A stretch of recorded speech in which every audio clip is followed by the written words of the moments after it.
Welcome to this podcast. It's making me thirsty. The number one destination for Seinfeld fans. It's episode 89. Today's guest is a veteran of TV and film. He's an actor, writer, and director. He co-founded the Maui Improv and has worked at the legendary theater Second City in Chicago. You know him from Home Alone, Billy Madison, The Wedding Singer, According to Jim, Curb Your Enthusiasm. And of course, he played Bob, George's nemesis, in the classic season 5 episode of Seinfeld, The Pie. Please welcome Mark Beltzman. Mark, thanks for joining. Aloha. Thanks for asking. Happy to be here. It sounds like you're interviewing somebody else, somebody with a career. Well, you've had a great career, Mark, and it's funny. I didn't realize you played the character named Bob on Seinfeld, but take us back. So 1994, you appeared in The Pie in Seinfeld. I think you started taping in January, but tell us a little bit about how that part came about. Was there an audition? I mean, how'd that whole role come about? Well, you just jump right into it here, don't you? You don't want to know anything about me, how you doing. We circle back, Mark. We like to circle back.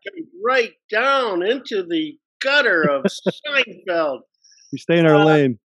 Yeah, I mean, it was, it's probably the greatest show of a generation, and they were all very kind to me. My agent kept submitting me for stuff on the show, and they kept hiring other actors, but they really liked me, so they brought me in a number of times. And finally, they gave me the role. Actually, the role was actually Fat Guy. That was the name of the role on the script. And at one point we were shooting, and I'm seriously, Jerry, Fat Guy? He goes, what do you want to be called? I go, anything, Bob. And he goes, okay. And so to this day, that character's name is Bob. And I there's no denying it. I'm a large gentleman, and I'm what you would probably refer to as a fat guy, that fat guy. But I just didn't. I was like, really, you can't come up with a name for this character? And it was fun because those guys were very, very cool and very personable, and you could talk to them and hang out, and that's how that came about. Yeah. Very cool. And I see you got an awesome shirt on now, and you wore an awesome shirt in that scene when you go into the that was my wardrobe. I missed that shirt. That's your own shirt, right? You had that? Yeah. Love that shirt. I had a comment on that shirt. The shirt's awesome. We had talked to a couple of your co-stars already in that episode. Christine Dunford, who plays the saleswoman, and Sunday Theodore, who plays Kramer's back scratching girlfriend. What the fuck did you say about me? You said you were a joy to work with. No, we wanted to know, your take on. I know you kind of just went over a little bit, but I'm curious. Working with Jason Alexandria, had you known him? I think he's a Chicago guy as well. He was just mainly who you worked with in that scene. Anything you could take from that I don't know, anything didn't air or anything you maybe you ad-lib from your Second City days with Jason during that shoot? How come I'm the last one out of that episode to be interviewed? I'm taking offense to that. You introduced the clerk, the girl who scratched the back. You found all those people. You couldn't find me? Mark, ladies first. You know this. Oh, nice. Well, that was a good comeback. I'll give you that. You're a good improviser. I'm just fucking with you guys. No, I'll tell you the only thing that was really interesting about that is Jason was great too. They were all really fun. I have a lot of memories, great memories. But at one point, Larry David came up to me during the week, and he said, hey, did you ever audition for that part of George? And I was like, no. He goes, too bad. I'd have hired you in a heartbeat. This a fellow 40 short. Yeah, well, I could have had, that kind of success would have been much more gratifying. But I'm very fortunate. I have no complaints. I'm not bitching about a thing. I just remember Larry asking me that at one point. It was fun.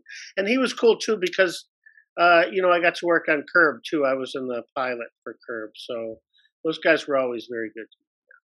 Yeah, so I guess let's talk about that. How the curve thing came about? Obviously, you knew Larry from Seinfeld.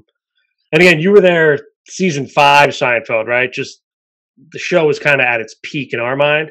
Yeah, that's true. So, how'd the whole curb thing come about? Larry obviously remembered you from the pie. Well, he remembered me, but more importantly, Jeff Garland was a Second City Oh, right. Oh, right. really well, and at the time, Jeff was married to a woman named Marla, and Marla Garland was originally both Jeff and I's agent in Chicago. Jeff married her, and then she was a casting director for many, many, many years. She still does a lot of industry, does a lot of work in the industry. And so she was the casting director for the pilot of Curb. So Jeff and Marla called me in, and Larry remembered me, and then it was just, another gift from the universe. The worlds all came together and collided in that moment, and they said, yeah. And then again, this is the story of my career.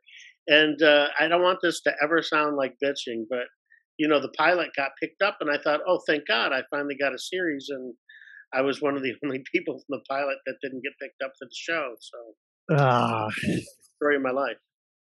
I was going to ask about that because that was like a mockumentary, that original pilot, right? It was almost like a Yeah, it documentary. was called Larry David Curb Your Enthusiasm, and it was an hour pilot it was actually an hour special for HBO that they turned into a series. Yeah. So, listen, I said we'd circle back. I know we hopped right into Seinfeld, but obviously you mentioned Second City. I gotta get going. Sorry. Yeah. You mentioned Second City as a big impact, and obviously I know you kind of kicked off with Home Alone. I'm assuming John Candy was a big influence and a big connection for your career. Oh yeah, John was amazing. I mean, if anybody asks me to this day, who's the favorite actor you've ever worked with, hands down, it would be John Candy. He was very just generous man, really warm, down to earth, and really fun to be around the set on. And I got to do a few movies with him. I was in let's see, I got cut out of Uncle Buck. I was got Oh, cut out of Curly Sue. He wasn't in that though. Home Alone, I got left in. But I'm still really good friends with his family. yeah, They're he directed his daughter, right? both his kids are actors. His daughter is a spitting image of him, and Chris, his son, is also an actor and musician, as am I. And I've worked with them. As a matter of fact, Jennifer Candy, his daughter, has a show she does called Couch Candy, and she Hmm. interviews people who worked with her father. And you can look that up on YouTube. And every one of them's a great guest, and they're all like about 45-minute episodes. And so she asked me to do that, and I was a guest on. Yeah, we had John. You're gonna get mad. We had John Kapelos as well on our show before you, Oh but I fuck know he was. that motherfucker! Don't ever mention Yeah. his presence again. uh, The Yeah, Cap's an old Second City brother, yeah. Mike Anthony, John Kapelos. Let's see, Ken Campbell, Pat Finn. Yeah, we Everybody, talked to Pat Finn too. Chris Barnes, another Second City guy who was on Seinfeld. Yeah, all of us. Did you grow up in Chicago? Or I know Second City was in Chicago, but where'd you grow up originally? I was born and raised in Detroit, Michigan, and went to school there. And then at some point, a friend of mine, my best friend from high school, his parents had a couple friends who were photographers, and one of them asked me, Charlie, this guy Charlie Schritt, asked me if he could borrow my tuba because I'm a tuba player Hmm. for a Lazy Boy Chair magazine ad, and I said sure. And he said, "You want to be in it?" And that was the first job I ever had, was a model on a Lazy Boy Chair magazine ad. And then another friend of that family, also a photographer, his name was Amin Harani. And Amin is really responsible for starting my acting career. He asked me to be in a TV commercial in Detroit. That was all still photographs, but I was portrayed as Tony Baker, the high-low driver who drove his forklift into 400 refrigerators, and they were having a damaged goods sales at Highland Appliance. And then that commercial ended up getting sold to several other markets, Steinberg's Appliance, and so that was basically the beginning of my acting career when I was 21, and I haven't done anything else since, and I'm about to be 61 in about 2.5 or 3 weeks. Yeah. Wow. You worked with a lot of legends. I mean, Candy, Larry David, also, a couple of Sandler movies. How'd that connection come about with Sandler? And I guess that would make me a legend now, wouldn't it, Tony? exactly. That's why we're talking to you. Just Sandler was all industry, right? Universal, my agent submitted me for a movie called Billy Madison, and I auditioned, and that was Sandler's first big film that he wrote and produced with his buddies. Tim Herlihy, he wrote the movie with, and Jack Garaputo was a producer. And my part actually was supposed to go to another friend of Sandler's named Alan Covert. And Covey's been in a bunch of Sandler movies since then. But Sandler didn't have enough money and power at that point over the studio to say, this is who I want to play that role. So the studio hired me. And that's how I got that role and became friends with those guys. And Norm too, right? R.I.P. Norm, sad we lost Norm recently. Yeah, Norm was a genius, and what an honor it was to work with him as well. And also, obviously, we'd be remiss not to mention Chris Farley. Did you work with him in Second City as well, on top of Billy Madison, of course? Oh, sure. Farley, when Farley auditioned for Second City, I was already working there, and Joyce Sloan, who was the producer and second mother to all of us who were employed there, said to me, "Oh, we hired your understudy today," and meaning Farley. And then, of course, it didn't work out that way. Like I said, the story of my career worked out the other way around, and Farley went to SNL, and the rest is history. So yeah, he was great. It's great to an honor to work with him as well. I think all kidding aside, you keep mentioning it, but it's story of my life. But I mean, you've had a great career. You're out in Hawaii now. Yeah. Mm-hmm. You've worked with, I guess the other day, I don't know if it's a fair question, but would you rather have that one big hit and just work with a small group of people, or kind of the life and career you've had and you've touched and reached and worked with so many special people?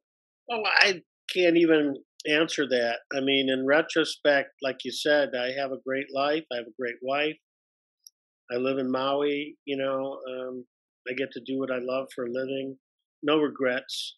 And I wouldn't change a thing. I'm still working. I believe my best work is still ahead of me, and pounding the pavement and auditioning, and it's a great choice. Very cool.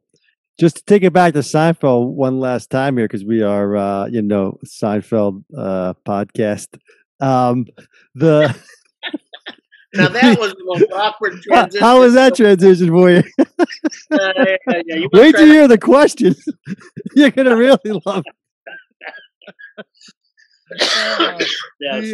No, this is something that O'Hara asked the other day. We didn't get a straight answer. Maybe you could answer for us, because you actually tried on the suit. Did that suit make that noise, or did they add that noise in later on in like post editing? The swoosh noise on that suit. Oh no, it didn't make any noise. But that suit, me and Jason each had a suit made for us, personally tailored by Neil Diamond's personal tailor from a roll of material, and actually, I got to keep the suit because it didn't fit anybody else. And I had that stuff for years. And, this is a completely off the beaten path story, but in 2012, I was doing a musical with George Wendt called Reanimator the Musical. and we all went to. I did it on and off for about 3.5 years. We all went to New York to do the New York Music Festival on Broadway, and then we all flew to Edinburgh for the Fringe Festival in Scotland. And my wife and I had been in the same apartment in LA for 21 years at that point, and we were just kind of ready to move on. So we decided to sell everything we own in Los Angeles. We sold our cars, our clothes, most of our furniture, put some stuff in a friend's garage, and she met me in Scotland at the end of our run. And then my wife calls it our walkabout. And we just kind of fucked off and traveled around Europe and all over for about 14 months. We spent a month in Scotland and then went to Amsterdam. And then I ended up renting a house in Blackheath, London, right next to Greenwich, for about 6 months. And I taught improv and acting all over Europe. And that was fun. And then we came back to New York and lived there for a while. And I taught my way all the way back to LA, where we were for the 6 years until 2019. And then we moved to Maui full time. But my point is we purged everything we own in that move. And I sent all of that stuff to a celebrity auction house. And they sold, that suit, the jacket from Home Alone, all the stuff I was keeping. And it was all, it was real sentimental, but I realized I wasn't getting rid of the sentimental memories. I was just getting rid of all the shit. It just sat in the closet. I wore it maybe 2 or 3 times as a joke or, to some party or something, or show people when they come over. Oh, yeah, here it is. But it was just collecting dust, and I never used that stuff. So I get rid of all that stuff. I don't own any of it. It's a way to do it. So, in my opinion, I'd say early 90s, 90 to 95, for me, was kind of comedy's golden era, if you will. Just Seinfeld at its peak. You mentioned Saturday Night Live. And then obviously like the Billy Madison stuff started picking up. Are you, and you've done a ton, but are you most recognized, I'm guessing here, Seinfeld and Billy Madison? Or maybe Wedding Singer as well? I don't even know if I get recognized at all for anything anymore. But yeah, I suppose, those are the most popular of all the things that I've done. I'm very fortunate that I have a career and nobody really knows who I am unless I tell them and they go, no way, you're that guy. And then of course there's nobody who hasn't seen me in something, but nobody has any clue who I am. And it's a blessing and a curse, but only a curse because I would have a lot more money if I was more recognizable, but it's really a blessing. Yeah. Hey, Mark, it's not about the money, right? So that week, I get paid for this. The check's in the mail. You didn't get it. Yeah. Okay. So that week of Seinfeld, are you around watching like Sunday Theodore's like stuff? Are you watching like everything, or are you just doing your scenes with Costanza and that's it? What do you remember about that week? Oh, especially I was like, what was I seeing, the 90s? 94? Like in my early 30s, right? I was just hungry, man. I watched every shot and learned everything I could, from camera angles to assistant directors to lighting to craft services to who talks to who, why, where, wardrobe, makeup. You're like a kid in a candy store, and I'm just observing everything I can and learning everything about my craft and my industry from anybody who will give me 2 seconds of their time. So yeah, no, you have to stay out of their way. You can't piss anybody off. But what I learned really early on was like, if you have is this shirt okay? You would go to the wardrobe person, and the wardrobe person would go to the second AD, say, is Mark's shirt's okay? And the second AD would go to the first AD and say, is Mark's shirt's okay? And the first AD would go to the director, and the director would say, I don't know, is Mark's shirt's Larry David? Let's go to Larry David and see if Larry David, it's a chain of command, right? So I would just walk out of the wardrobe thing, go up to Larry David and go, is this shirt okay? I would just talk to him and go, Right. you don't need to fucking spend a half an hour with the fucking chain of command. I would just walk up to Larry and go, hey, man, is this good for you? Yeah, okay, it's good. Or change that or do that. So I just kind of like, one of those guys who pays attention, observe, know your audience, know where you're at, and, execute accordingly. So that was my story. Yeah, I mean that's a great place to learn too. I mean, if you're on that set, Yeah. especially like O'Hara said, season 5. I'll tell you one of the most interesting stories for me about that, or experiences I had. Everything's different nowadays with movies. Back then, if you were a guest star, you got a week contract. We were paid, like you said, it was a heyday of being an actor. And $5K? What do you get for that? What's that? What do you get? Like $5K for that typically? Yeah, something like that. I don't even remember. Yeah, our quotes back then, you could get, it would go up and up for every job you had. I don't know where I was around then. 35, 4,000, 5,000, something like that. You get, if you were really, a big celebrity, you could get up to 10 grand or even negotiate a price for a lot more if you had stature and resume and box office appeal. But my point was, back then you were there for the whole week. So the first day was what you call a table read. You just sit down at a table and read a script. Then the next day is camera blocking, so they know where everything goes, where you're going. The third day is rehearsal, so you start to lock stuff in. Writers can update and give you new pages every day if they're changing your lines. Lighting people are getting used to everything. Props people are getting used to. And then, you get to Thursday, which is dress rehearsal for the network.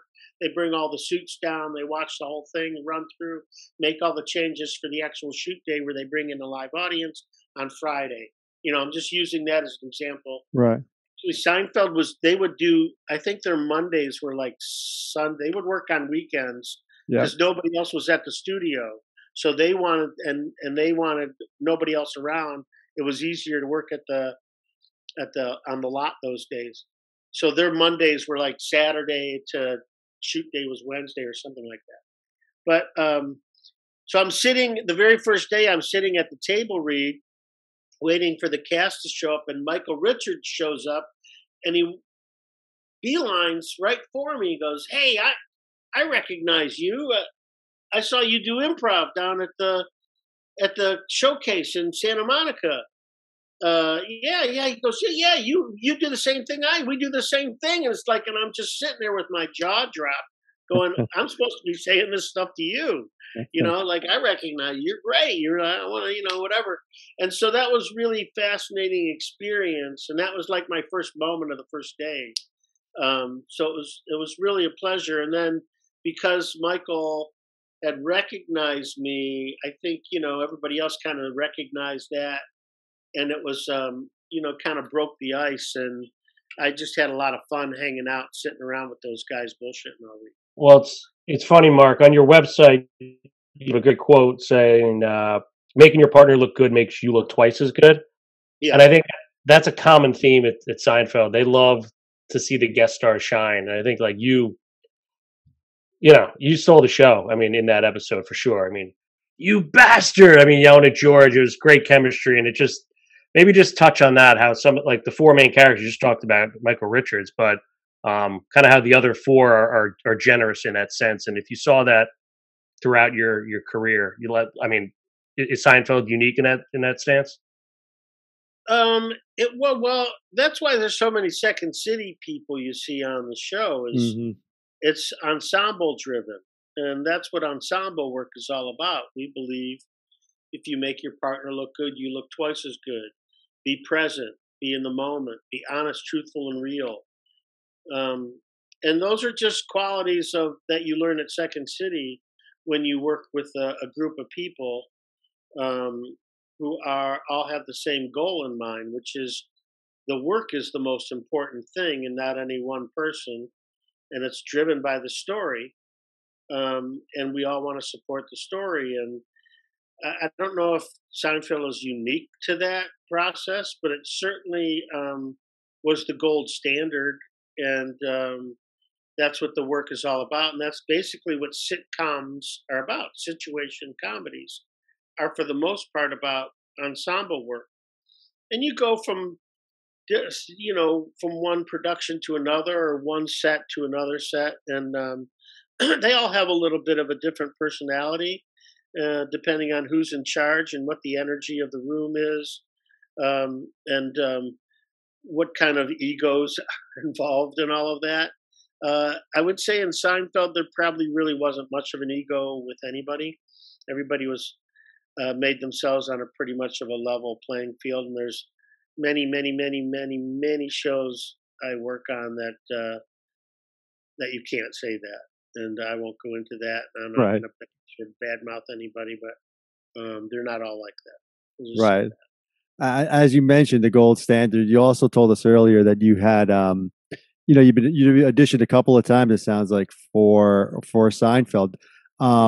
Is that fair to say? Then you saw the potential of the show and what it was early on. Were you a fan before season 5 and you wanted to be on it, or you were just auditioning for shows? As far as like from a television watching standpoint, Well, because you were on in season 5, it was huge, but not everyone thought it was huge in seasons 2 and 3, let's say. Although we did, but not everyone. I don't know if you were on that boat. well, as an actor, I just want to work. Right. Okay. That's what I'm. Yeah. Okay. All I really want to do is work, and that's the nature of the beast. Is all I want to do is work, and I don't get to do it nearly as often as I would like to. And people have day jobs they go to every day and hate them. Right. But yeah, everybody was just really cool, and everybody was there for a common purpose, and had the same goal in mind, and it showed from top to bottom. And that usually has to do with leadership, and I give Larry David a lot of credit for that. And him and Seinfeld were friends long before that, right? And they did a lot of stuff. And of course, Larry David had a lot of experience. He did a show called Fridays, which was up against SNL. So that was also an ensemble-driven show that he had experience with. Although all those guys were stand-up comedians: Michael Richards, Jerry Seinfeld, and Larry David himself. So it was driven by comedy and people who had a lot of experience in stand-up, but not as much experience in doing ensemble work or television. And I think they were really smart to hire people who knew what they were doing in those arenas and kind of shape the show from top down. Yeah, and it's a good point about leadership. Do you, just because you've worked with both of them, do you draw any parallels between, I'll put Seinfeld and Larry David together, and Sandler, as far as kind of how they steer the ship on set, how involved they are? I'm just curious. I know a movie set's a little different, but I'm curious. You couldn't pick two more opposite human beings. I mean, Larry is exactly what you see. He is a genius. He really knows comedy, displays leadership, but is totally fucking neurotic. I mean, that is really him. He's always questioning shit. He's always, how every episode of Curb is basically an argument, and right. That's his style. That's who he is. Sandler just doesn't give a fuck. He does what he thinks is. I'll tell you what Sandler does, in my opinion. He basically makes home movies with his friends and his family and whoever he wants to work with, and he doesn't give a shit what people think. And he does what he thinks is funny, and he's laughing all the way to the bank. And we all criticized it early on, him doing Weekend Update, which he claims made his career because nobody would really write for him or with him on SNL. So he just wrote his own stuff.